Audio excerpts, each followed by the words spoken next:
Our story tonight is called Nina and the Lighthouse That Waited. Let me set the scene. We'll see that there is a young girl with short brown hair. Her name is Nina. She has a blue pajama top and matching shorts and a pair of fluffy white slippers. In her hand, she holds a bright yellow flashlight that bounces tiny beams of light off the walls around her. Outside her window, we can see that she is staying in a little cottage by the sea, and on a dark night, the only light comes from the beam of her flashlight and the faint glow of a distant lighthouse that can be seen across the dark water. It flickers on and off every few seconds. Now let's go inside and meet Nina. Now Nina was a very quiet girl, and she had come to stay at her grandfather's seaside cottage for the very first time. She loved exploring all the rooms and looking out to sea. But what really caught her eye was that mysterious lighthouse. She watched as its glow pulsed through her bedroom window. Why did it blink? Who was watching her? Was it a friendly face or something scary? She looked out into the darkness, but could make out nothing in the gloom. Later that day, when her grandfather came back from fishing, she told him, "Grandpa, can we go to the lighthouse, please?" He smiled. "That old lighthouse?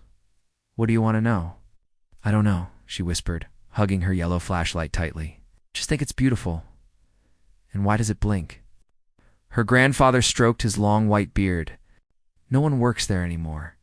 It just lights up on its own." "Oh," she said quietly.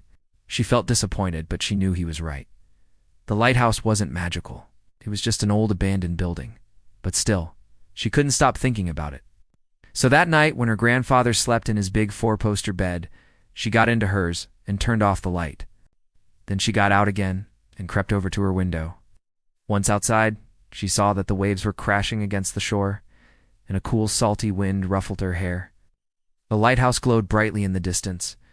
So without waking her grandfather, she slipped on her slippers, grabbed her flashlight, and ran barefoot down the garden path toward the beckoning light. As she walked, it seemed as though the ground was extra squishy, like walking on a cloud. She reached a shallow causeway that led out to a small island where the lighthouse stood. Every step she took was soft, like walking in a dream.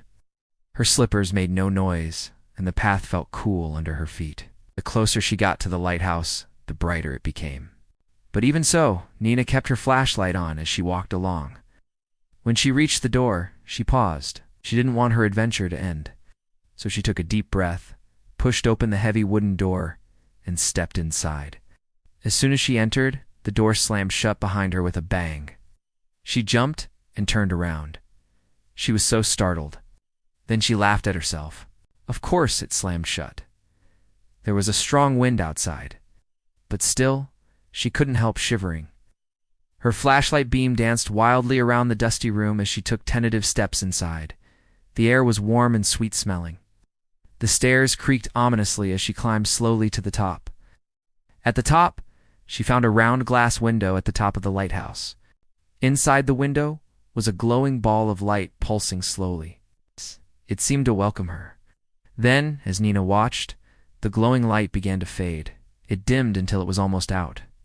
She wanted to help, so she reached out and touched the glass. Suddenly the light blinked.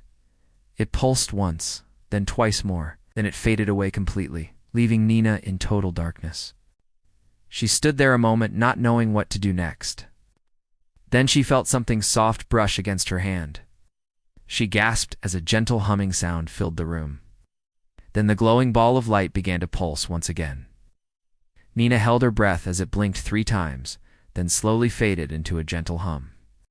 And now, you need to wake up because morning is here. The sun streams in through the window.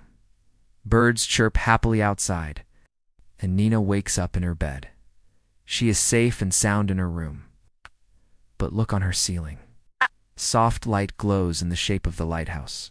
She sits up in bed smiling. She remembers everything that happened the night before. The soft light makes her room feel magical, and as she lies back down, she closes her eyes and drifts off to sleep. This is the end of tonight's story.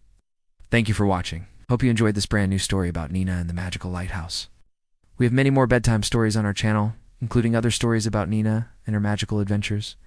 If you enjoyed this story, please hit the like button and leave me a comment below.